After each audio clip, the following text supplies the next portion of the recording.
Hello everyone, all of you good afternoon. Student ఇన్ఫోలో CC marks entry pending విధానం ఇలా open చేసిన తర్వాత సిసి మార్క్స్లో కేవలం FA2ని మాత్రమే సెలెక్ట్ చేసుకోవాలి. ఎందుకు FA2ని సెలెక్ట్ చేసుకోవాలి?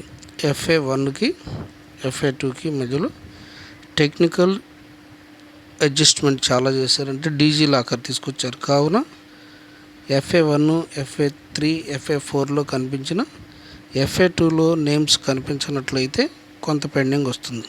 FA2 క్లిక్ చేసిన తర్వాత FA2 మార్క్స్ ఎంట్రీ వద్దు, FA2 స్కూల్ కార్డు రిపోర్ట్ వద్దు, CCE స్టూడెంట్ వైజ్ FA2 మార్క్స్ని క్లిక్ చేయాలి. ఇలా క్లిక్ చేసిన తర్వాత స్టడీయింగ్ క్లాస్ ఫస్ట్ సెక్షన్ ఎన్ని సెక్షన్లు ఉంటే మొదటగా ఏ నుండి అసెస్మెంట్ వచ్చేసి FA2 సెలెక్ట్ చేసుకున్నాం కాబట్టి FA2నే వస్తుంది. గెట్ డీటెయిల్స్ వన్స్ అగైన్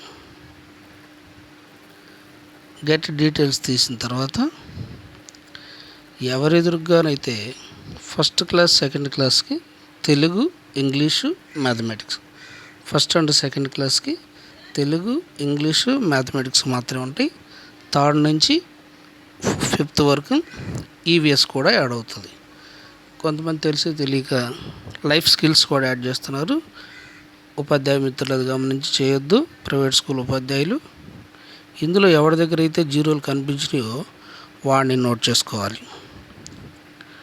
వాడిని నోట్ చేసుకున్న తర్వాత అలా అన్ని క్లాసులు చూసుకున్న తర్వాత ఒకసారి బయటకు వచ్చి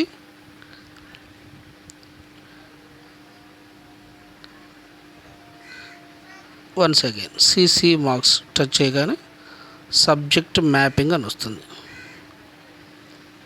ఈ సబ్జెక్ట్ మ్యాపింగ్ దగ్గర వాడు ID ఎంటర్ చేసి అక్కడ తెలుగు 2 అంటుంది, గతంలో చేసినటువంటిది అది తెలుగు దగ్గరే తీసుకోండి.